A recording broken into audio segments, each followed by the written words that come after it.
Now, this might be the greatest fight breakdown I have ever made. There is no two fighters in the ring today that is more broken down than Errol Spence and Tim Tszyu. You can't name more two fighters that is broken down than these men. Errol Spence, 1, 2, 3, 4, 5 different fucking car crashes. Then jumps in the ring with Crawford and gets his head knocked out. He looks like he's on drugs, opioids. He looks like when he's walking into the fucking ring, and then gets his head beat in. And then you have Tim Tszyu goes in with 6'6", 7-foot arm range fedora, gets fucking scarred on his head, blood gushing out, bleeding all over the ring. He survives, but at what cost? The cost was going into a Murtazalia fight. And in that fight, he got his fucking brains broken in again to the point where he thought his head was bleeding.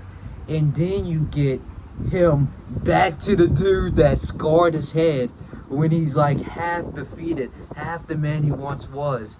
And he does it again, but worse. It knocks him out of the ring.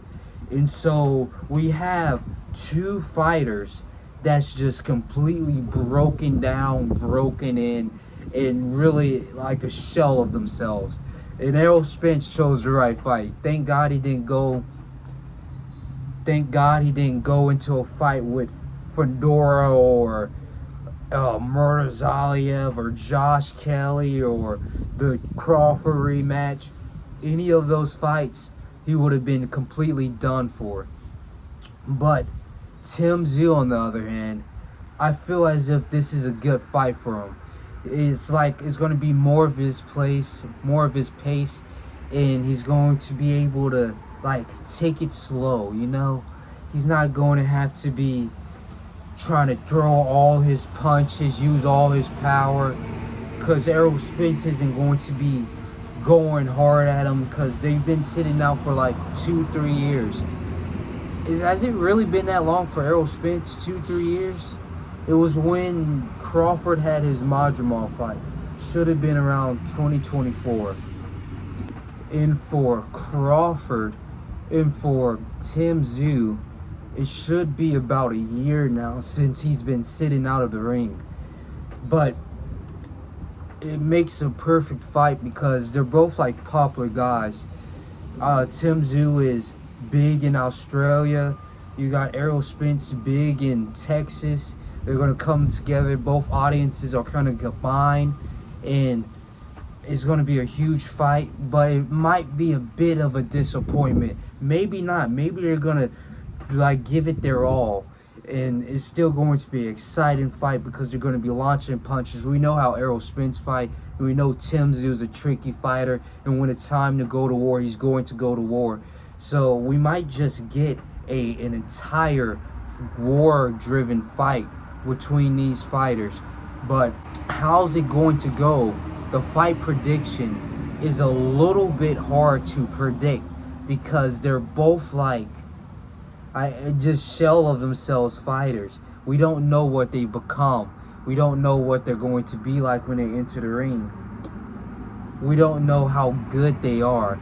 And so when we're trying to predict what this fight is going to be like, it's kind of impossible. Maybe Errol Spence pressures him, smothers him, and with all that volume of throwing his punches, of landing his shots, Tim Tszyu breaks down faster.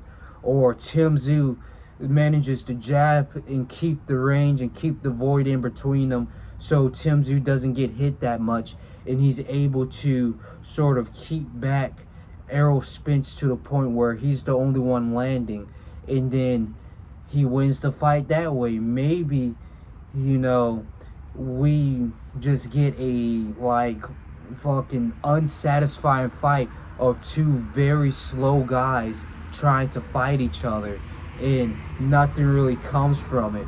But either way, we'll see what comes from this. I got Errol Spence. I gotta get Errol Spence in the ring. I think he's going to be victorious or some shit. But I don't know. It's really up for grabs. Literally, it's really up for grabs. But we'll see what comes from this. If nothing, it is what it is.